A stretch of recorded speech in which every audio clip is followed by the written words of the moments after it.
TheJbeans.net. We sailed on the MSC Seascape for 7 nights in March 2025. If you follow these 13 tips, you'll likely enjoy sailing on her as much as we did. Just a quick note that if you enjoy this video, please give us a thumbs up or leave a comment. It really helps our channel. And consider subscribing so you get alerted when we add new videos. Our first tip is to be aware that both of the main elevator bays have 2 sets of elevators. Both the port side, or left side of the ship, and the starboard side, or right side of the ship, have 4 elevators available. During our cruise, we noticed that one set of elevators was usually a bit less crowded than the other set. Our next tip is to head toward the aft section, or rear section, of the Seascape's Marketplace Buffet on Deck 16 if you need to find some available seating. During our cruise, the aft section of the buffet was significantly less crowded than the other sections. Speaking of the buffet, we have a few more quick tips to make your dining experience even more enjoyable.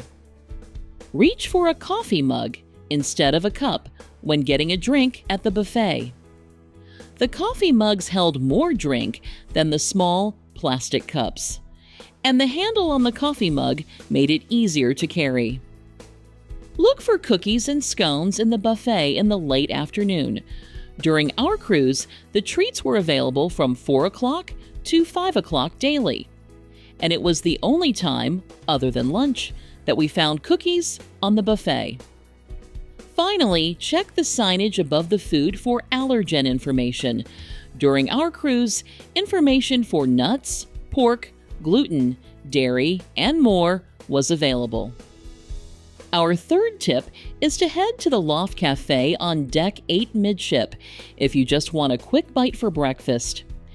During our cruise, the Seascape's Cafe had a complimentary continental breakfast available each morning, including pastries, donuts, yogurt, and more. Coffee, orange juice, and pineapple juice were also available. Speaking of kickstarting your morning, our next tip is to head to the Atrium Bar on Deck 5 midship if you're looking for a specialty coffee. During our cruise, the bar had 2 specialty coffee machines, one on the port side and one on the starboard side, and there were rarely any guests at the bar in the morning. That made it much faster to get a specialty coffee there compared to other locations on the ship.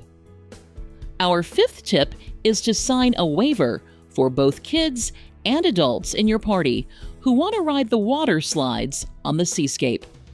Since the waivers could not be completed prior to embarkation, we made it a priority to get them signed after we boarded to avoid any lines. Our next tip is to look for the daily puzzle challenges in the Times Square area on Deck 6 midship. During our cruise, a table was set up each morning with a daily crossword, Sudoku, and word search for guests to enjoy. Pencils were also provided, making it easy to take part. Our 7th tip is to make sure you arrive early to the shows at Le Cabaret Rouge. The venue, which was located on Deck 6 and 7 aft at the back of the ship, was home to several activities. During our cruise, we noticed that most seats were taken well before the event started, and the remaining spots often had severely obstructed views. Speaking of entertainment, our next tip is to make your Cora Theater show reservations the day before the performance. During our cruise, reservations were available the day prior, and plenty of seats remained throughout that day. For example, at 4:30 p.m. the night before the final show of our cruise, there were still hundreds of seats available for both showtimes. However, by 9 a.m. on the day of the performance, the number of available seats was already significantly reduced. Our 9th tip is to make sure you're aware of the seating options available in the Cora Theater. The venue mostly featured individual cushioned chairs of various widths. The chairs had shared armrests and shared drink holders that always seemed to be too small to actually hold a drink. Companion seating was available at the front of the theater, which could be accessed through the Deck 6 entrances. Thankfully, the theater didn't have any obstructions, so all seats provided a good view of the stage and entertainment.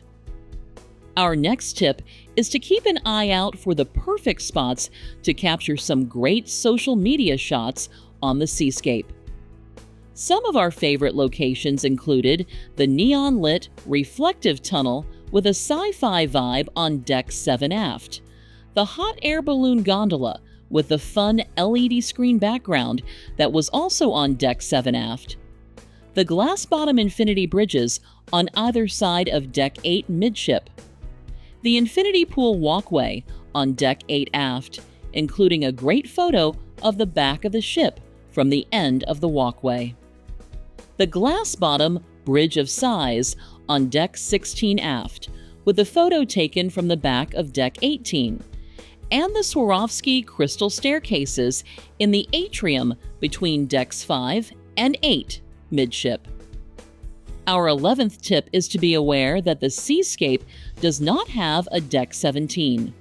Many cruise lines skip having a Deck 13 due to superstitions. However, MSC follows traditions from Italy, where 17 is considered unlucky, so that's the one that was skipped.